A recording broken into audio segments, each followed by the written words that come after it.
Hello, my name's Adrian Goldberg and welcome to the Byline Times podcast. The Byline Times, it's what the papers don't say, what radio doesn't report and what telly doesn't tell you. This time a story that was easily missed in the blizzard of ministerial resignations that forced Boris Johnson himself to quit. But the Prime Minister has admitted for the first time that in 2018, when he was Foreign Secretary, he met ex-KGB agent Alexander Lebedev without any officials being present. This was just weeks after the former Russian military officer Sergei Skripal and his daughter Yulia had been poisoned by intelligence officers sent by Moscow who were using the banned nerve agent Novichok on the streets of Salisbury. Now, this meeting happened when Johnson had made a trip to a restored castle in Perugia in Italy, owned by Alexander Lebedev's son, Evgeny Lebedev, owner of The Independent and The Evening Standard, for a weekend-long party immediately after attending a summit of NATO foreign ministers in Brussels that had discussed the security situation with Russia. Shortly afterwards, a picture emerged of Johnson at a nearby airport where he told other passengers he'd had a heavy night, and they reported that he looked like he had slept in his clothes. We're going to hear in a moment from the Byline Times executive editor Peter Jukes and our Westminster correspondent Adam Bienkov. First though, just a reminder that the Byline Times survives on subscriptions from ordinary readers to our brilliant monthly newspaper, The Byline Times, edited by Hardeep Matharu. Do take out a subscription if you can. It keeps the Byline Times podcast in business. You'll get details of how to subscribe at bylinetimes.com. That's our news-breaking website. That's at bylinetimes.com. First then to Adam Bienkov from Byline Times, who has been on the trail of this story for years. Yeah, so I first became aware of the relationship between Boris Johnson and Lebedev Jr., Evgeny Lebedev, back in 2011 when he was Mayor of London.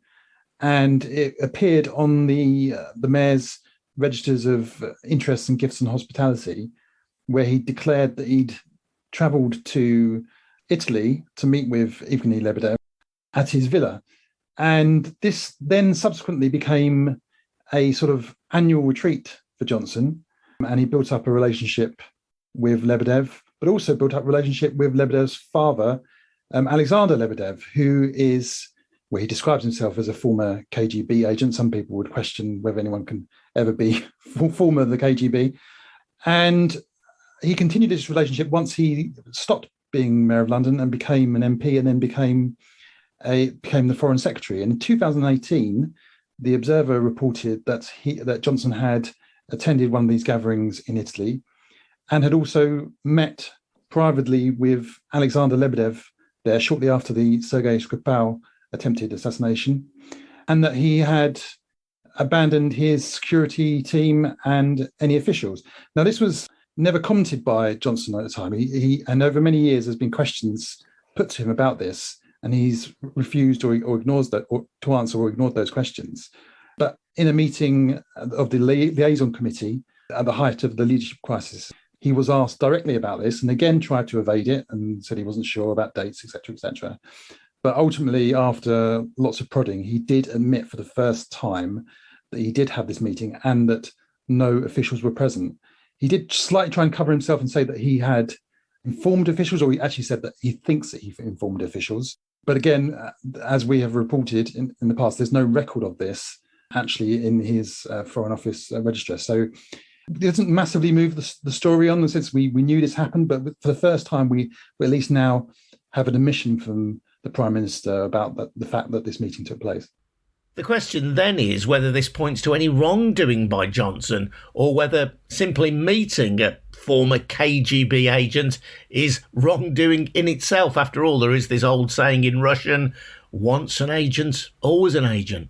Well, I mean, on that point of whether he ceased to be part of the KGB, there was a debate on this issue in the House of Commons after the liaison committee meeting.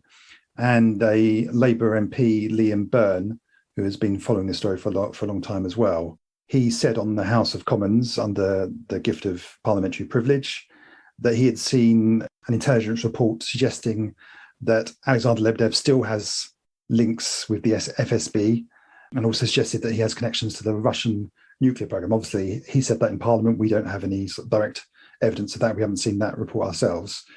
But that there certainly is that question, and there has been a long-running question about links between Lebedev Jr. and Senior and Putin. Of course, Canada recently sanctioned Alexander Lebedev, and they said that under the justification that he is a key member of in their words, Putin's inner circle.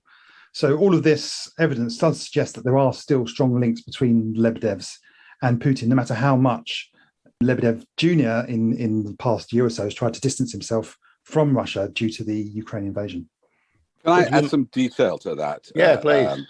Because, we've been following this story for a long time. Various journalists, in fact, it's Otto English who first raises it on Byline Times in 2018, is hearing from a contact in the security services concerns about the ennoblement of Baron Lebedev of Hampton and Siberia, i.e. Evgeny. But there is an intelligence report, which I've seen, thanks to John Sweeney and Jacopo Iapini, Italian journalists who got hold of it for the Stamper, from the Italian intelligence services.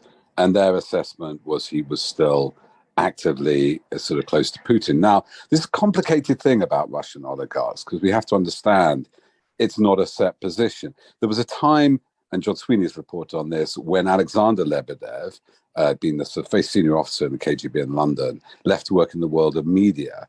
And it seems, again, we've been putting these questions, as Adam has been doing for a decade almost, or like 7 or 8 years, it would seem he's never replied, worked also alongside Putin, targeting a Russian official with sort of, surveillance and compromat. That's in a court case. He might have denied that, so give him his due.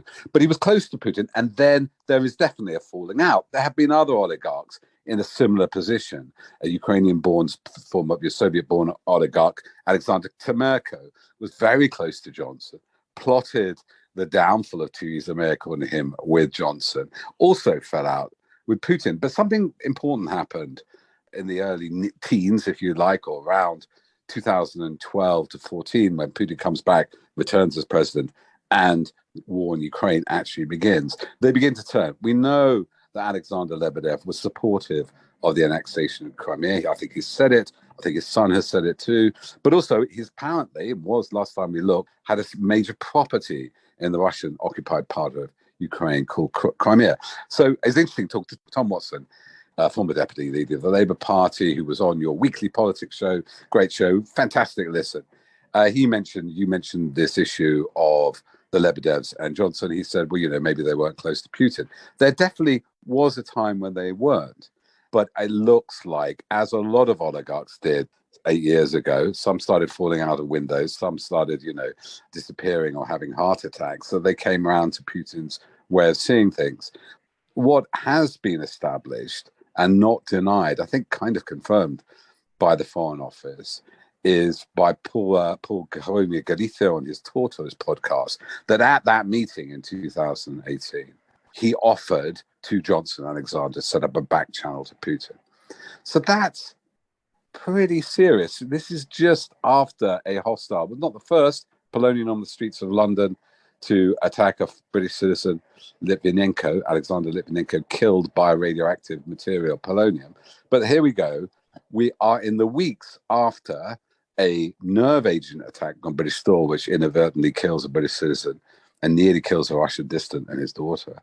And he is at a villa, which is regularly attended. I've never been to these parties, by the way, but I've spoken to people who have. They are fairly wild. Let's put it that way. That's all I'll say. They are, they are fun.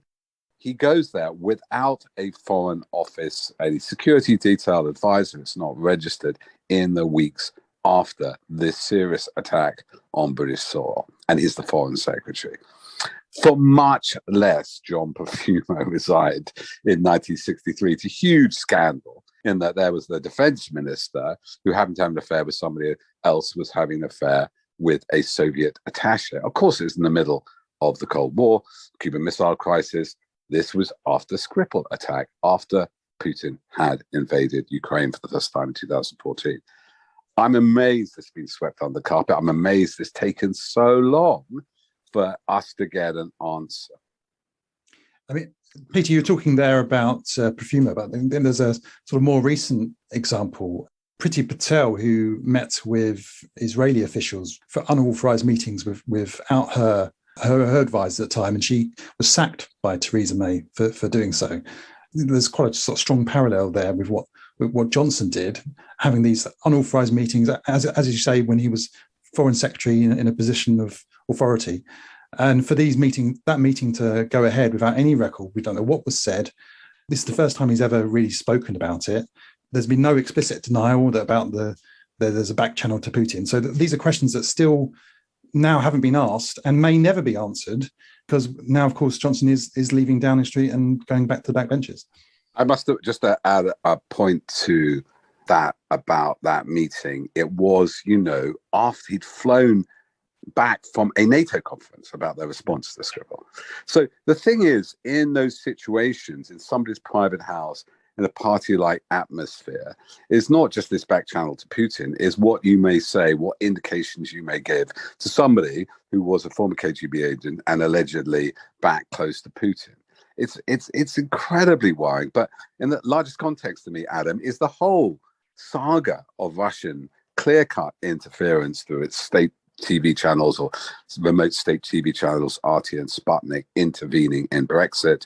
We have Alexander Lebedev, I admit it, he's no wrongdoing, but he's a major Tory donor. And he said to Catherine Belton in Reuters that Johnson was persuaded to go for Brexit, to support that one of those two columns, to write the one, I'm going for Brexit, by a group of East European businessmen.